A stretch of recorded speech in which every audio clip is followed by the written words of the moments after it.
Honorable members of the U.S. House of Representatives, dear guests, I want to take this opportunity to commend Chairman Tom McClintock and Congressman Brad Sherman for their leading role in House Bipartisan Resolution 100.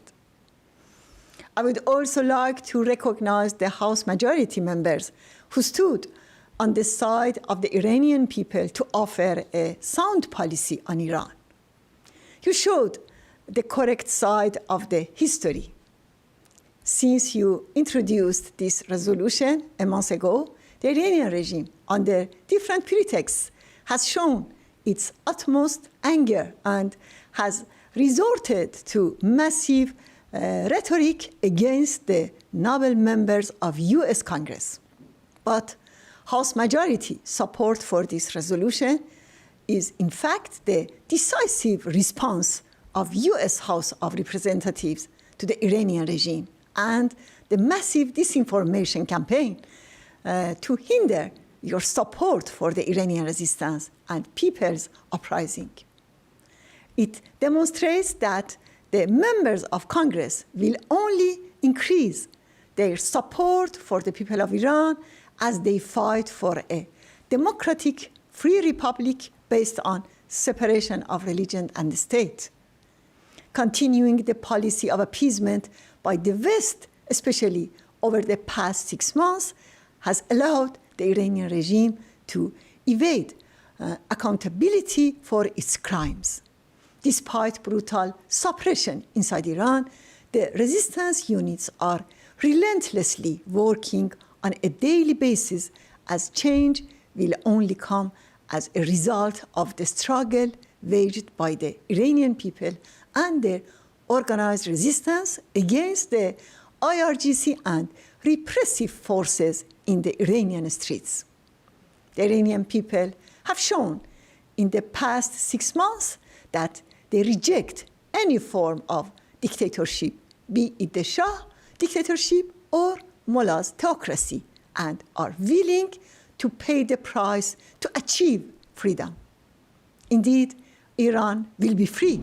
I'm very pleased to announce that House Resolution 100, which expresses Congress's support for the right of the Iranian people to a democratic, secular, and non-nuclear Republic of Iran, is now co-sponsored by an absolute majority of the House of Representatives.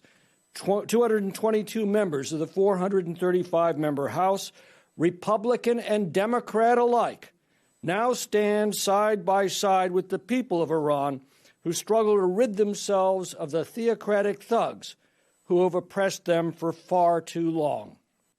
The principles of the 10-point plan, the universal right to vote in free and fair elections, the right of every person to participate in a free market and to enjoy the prosperity that freedom guarantees. This is the future of Iran. Its course is already charted, the journey has already begun, and indeed its shining destination can already be seen taking shape in the distance. The women of Iran are a beacon and an inspiration to the world. But what Iranian women need is to feel safe and free in their own country as well. And so I want to thank you. I am with you in solidarity and for the entire fight with my colleagues here in Congress. The vision of freedom is a powerful vision, but more importantly, we recognize this is being done to help people back home. The internal struggle that is taking place inside Iran is very important for you and for them to know that there are people who care. And so we support a democratic process in Iran. We support your freedom. We support your fight. You've literally risked your lives for this freedom, and we stand with you. Oh, we love the 10-point plan. We want to free Iran. We're so thankful for Mayor Rajavi, what she's doing, and how you all been following her and supporting her, and actually coming out in the open, because you have to know there's some threat there, saying that America is standing for a free Iran that's nuclear-free, that's democratic, that, by the way, could be governed by the first female president in Iran's history. What do y'all think? No more evil tyrants right? Not in Iran. They've got to go. This is evident in this is the time for the revolution. This is the day. This is the cause. The United States is with you. The world is watching. We are all with you. It's evident in the slogan, quote, "Death to the dictator, be it the Shah or the leader." What do y'all think? This is, some of you have been working for a democratic Iran since the 1970s. I've been working on it since the 1980s. The resolution recognizes Miriam Rajavi as one of the women who has been a leader in fighting for democracy in Iran, and it commemorates a whole new generation of women who are fighting. But when I speak of women, I speak of humanitarians. I speak of freedom fighters.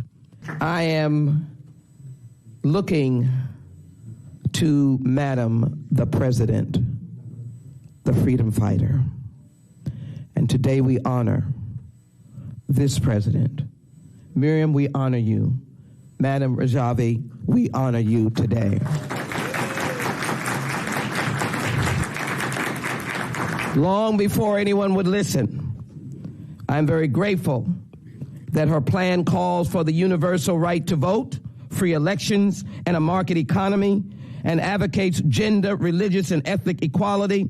She calls for the abolition of the Sharia law and the death penalty. She calls for a foreign policy based on peaceful coexistence and a non-nuclear republic, Iran, based on separation of religion and state. Who can reject that?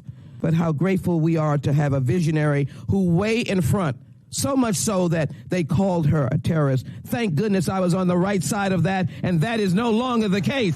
She is a freedom fighter. So I stand with the Iranian people that we want freedom, we want democracy, we want human rights. All the things that Madam Rajavi has said, President Rajavi has said, those are the principles that America stands by, and it's our hope that one day the Iranian people will also have that. We hope someday that you have a people's house in Tehran. And I was happy to lend my support and to be a co-sponsor of HRES 100 and simply expressing that the United States Congress goes on record saying that we support the people's desire to be free in Iran. And not only to be free, but to be democratic, to be secular, to be non-nuclear.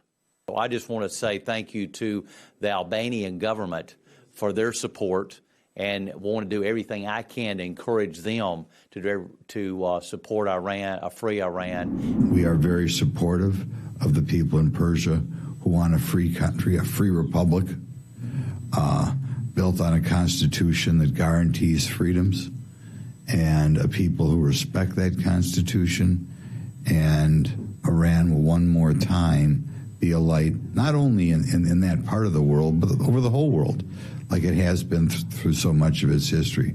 So I'd like to thank you for all being here, and hopefully this time next year we can meet and congratulate you on the new Iran. I'm here to tell you that we have 225 members of Congress who are in support of HRES 100, which is expressing support for the Iranian people's desire for a democratic, secular, and non-nuclear Republic of Iran, and condemning the violations of human rights and state-sponsored terrorism by the Iranian government. So I stand with the people who seek freedom, who seek human rights, and I stand with you, so thank you very much for your steadfast support. You're standing for freedom, you're standing for opportunity, and particularly for the young people of Iran. They need to have a positive future, and you're making a difference.